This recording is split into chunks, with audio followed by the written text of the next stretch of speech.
Hello guys, यतिखेर चाहिँ म यहाँ धुम्बारा लेकमा आएको छु होइन। यहाँ बब्बाल छ अरे धुम्बारा लेक भन्ने सुनेर आएको। हेरौँ कस्तो छ यहाँको लेक है गाइजहरू। लेट्सी भिडियो देख्न सक्नुहुन्छ।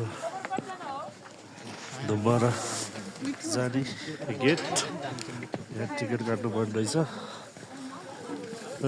धुम्बारा लेक छिर्नलाई 30 रुपियाँ लाग्दो रहेछ गाइजहरू, 30 रुपियाँ।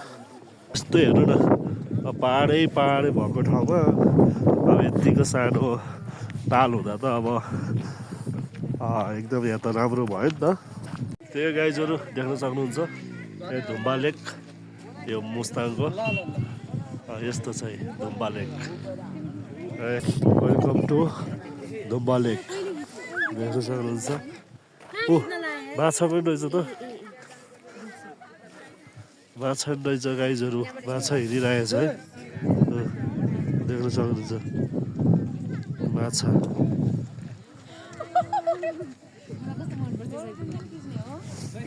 देख्न सक्नुहुन्छ यही हो धुम्बा लेक भनेको। यहाँ यो चाहिँ ठ्याक्कै कहाँनिर भन्दा यो जोमसोम भन्दा यता पारी पर्दो रहेछ तपाईँको। त्यहाँबाट 8-9 किलोमिटर यता पर रहेछ। तपाईँहरू पनि जोमसोम आउनुभयो भने, मुस्ताङ आउनुभयो भने एकचोटि यहाँ आउनु होला भन्न चाहन्छु। यतिखेर विन्टर सिजन छ नि त, सबैजना टुरमा आउनुहुँदो रहेछ। अनि त्यही हो, यो चाहिँ कसरी आकर्षण भयो भन्दा चाहिँ यो पुरै हिमालको बिचमा यति भने सानो एउटा ताल हुँदा चाहिँ आकर्षण देखिँदो रहेछ। त्यसैले गर्दा होला यहाँ मान्छेहरू पनि धेरै आउनुहुँदो रहेछ। एकदम राम्रो छ, यहाँ देख्न सक्नुहुन्छ।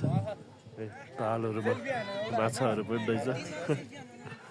हामी फेवाताले हेरे मान्छेलाई यो ताल त के हेरे जस्तो, तर राम्रो छ भनेर पनि आइसकेपछि त्यही हो। ओके लेट्स सी गाइजहरू है, सी यू।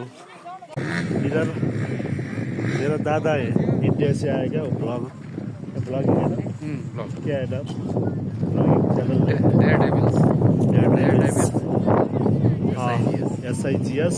सबैले सब्सक्राइब, लाइक, कमेन्ट, सेयर गर्नु होला। मेरो यूट्यूब चैनल है soul on wheels. YouTube channel soul on wheels. सबैले फलो गर्नु होला। मेरो पनि प्रकाशजङ छेत्री छ युट्युब च्यानलमा, सेयर गर्नु होला। यहाँ यतै भेट भएको अझै इन्डियाबाट आउनु भएको रहेछ। अनि हामीले उहाँलाई पनि सँगै जाऊँ न त घुम्न भनेर अनि सँगै घुम्न आएको। यस्तो छ गाइजहरू। ओके ल गाइज, धुम्बारा ताल पनि हेरियो है। देख्न सक्नुहुन्छ धुम्बारा ताल मजाले हेरियो।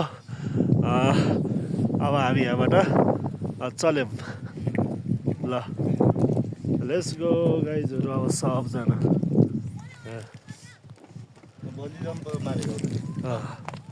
ठीक है, आप जाइए, हम एक बार मार्फा जाके जाएंगे।